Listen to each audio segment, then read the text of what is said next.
Ladies and gentlemen, Secretary of State, Your Excellencies, distinguished guests, you're most welcome. I'm delighted to be with you this morning, and I'm thinking that 25 years ago, in 1991, cosmonaut Sergei Krikalev said goodbye to his wife and daughter, set off for the launch pad, and blasted off to the Mir space station. Yet when he returned, 313 days later, everything had changed. The country he landed in, the same place he launched from, was no longer the Soviet Union, but the independent Republic of Kazakhstan. The Soviet Union, whose flag featured on his spacesuit, no longer existed. It was now the Russian Federation. Even his hometown of Leningrad, where he waved goodbye to his family, was now called St. Petersburg. Sergei found out just how much can change in 10.5 months. And I'm just beginning to understand exactly how he felt. In 10.5 months, we have a new president-elect in the US, a new prime minister in the UK, and the prospect of a new relationship with Europe. Yet even in these extraordinary times, there is a constant, and that is businesses' ability to deal with change. In the early 1990s, I had a fantastic job as a CEO in Sao Paulo, Brazil, where inflation was 30% a month. Prices were rising 30% a month, and at every board meeting, we had to decide by how much to increase people's salaries to anticipate inflation the next month. So, in this room, I know we're all experts in change. And right now, for sure, we need to hold our nerve, because I believe Britain needs us as business leaders more than ever. Britain's success and business success creates the opportunities which can change people's lives. That's the real power of what we do. And at the CBI, our job is to create the conditions to help businesses to thrive. That's why we have our prosperity agenda, focusing on the areas that you say are most important: skills, infrastructure, regulation, innovation, and trade.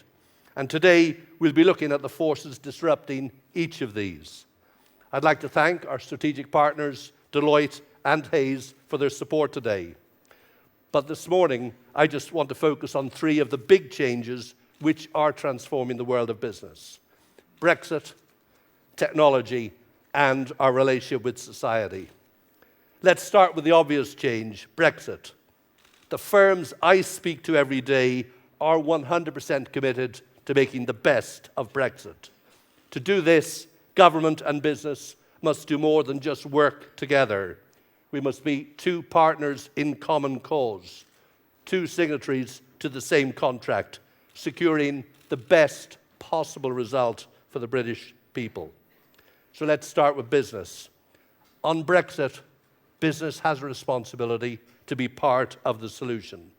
And I'd like to thank everybody in this room for how you've led your businesses since the 23rd of June. When times were uncertain and tough, you remained optimistic and ever mindful of the importance of economic stability. And I think that deserves recognition and appreciation.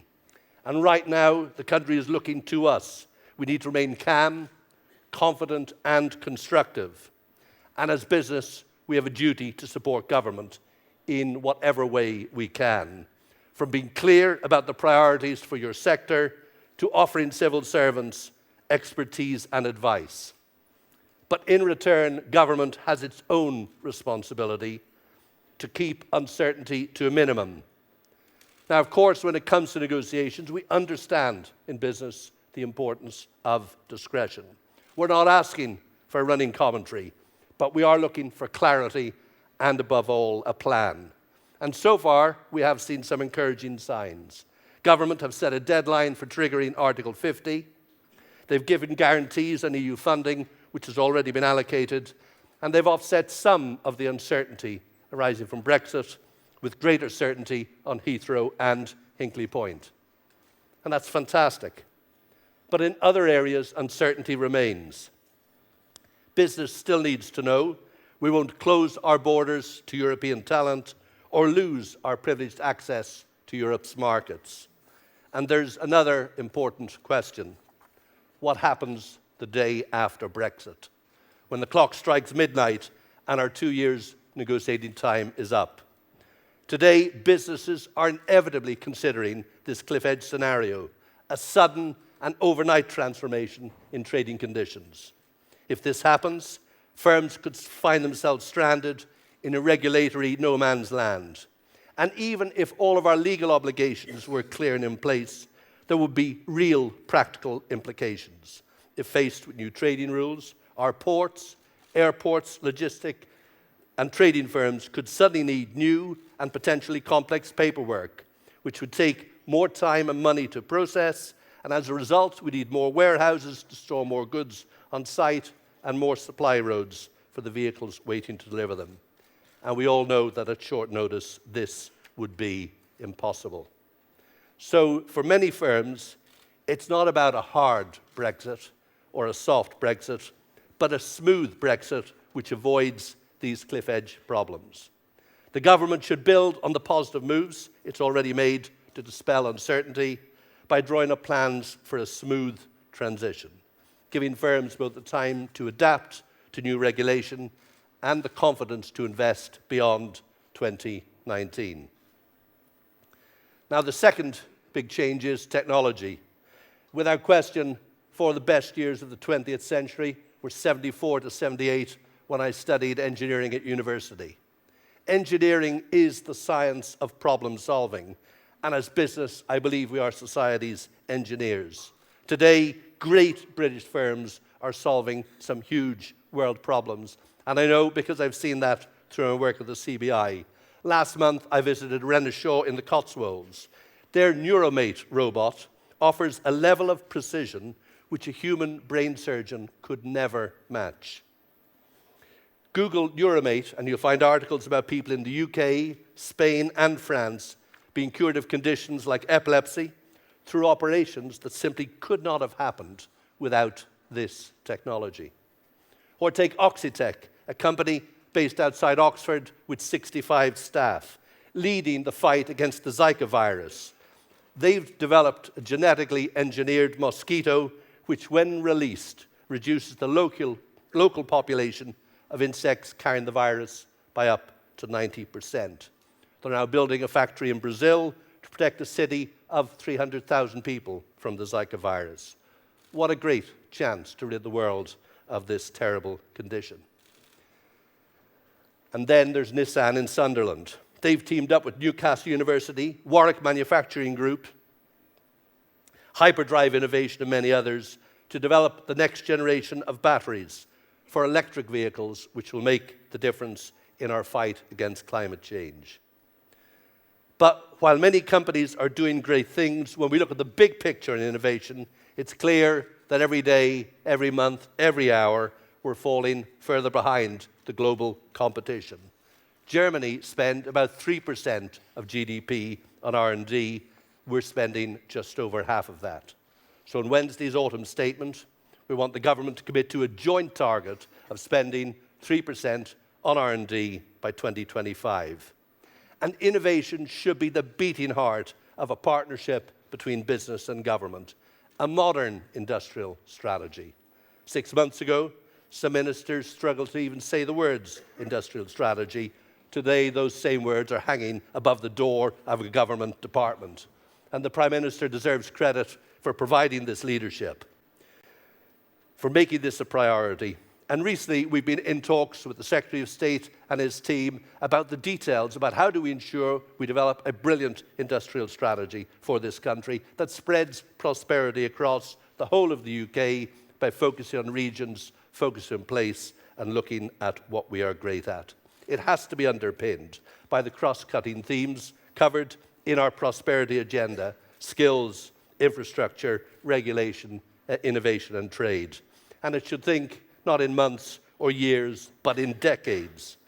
We've already seen what industrial strategy has done for automotive. So isn't it time we had an awful lot more of a good thing? Now, my final big change is something we saw both in Donald Trump's recent election as president and in the referendum 5 months ago. And that is a growing mistrust of big institutions. Many people still see business as something they're not part of, run by a privileged few who don't look like them, who don't sound like them, and seem to play by a different set of rules. And we need to accept that there have been unacceptable transgressions, which have made people question the value of what we do and our right to do it. Of course, while these are exceptions, we need to show we're acting on people's concerns. Firms should explain in public what steps they're taking on employee engagement and representation. And we need to send out a strong message that rewarding failure is not an option. Exceptional pay can only be justified by exceptional performance. And that's why we want the government to introduce a binding vote on executive pay for repeat offenders who fail again and again to satisfy shareholders with their pay decisions. But alongside tackling the failings of the tiny minority, we need to be champions of the vast, vast majority. And you know, there's so many stories out there. I was reminded of John Frost, who in 2012, in the Bibby Line group, they were providing coaches for people struggling to find work. And as part of this, John was offered a one-week work placement with Bibby Distribution, where they saw his potential. They took him on full-time, and now he's been with the company 4 years. Through his own efforts, he's progressed through the ranks and now works on Bibby's transport management system. And today, he finds the time to mentor new recruits from the same scheme which gave him this opportunity. That's just one story. Out there are tens of thousands of stories about how you, in your business, are changing the lives of so many people. And I believe you should be really proud of them.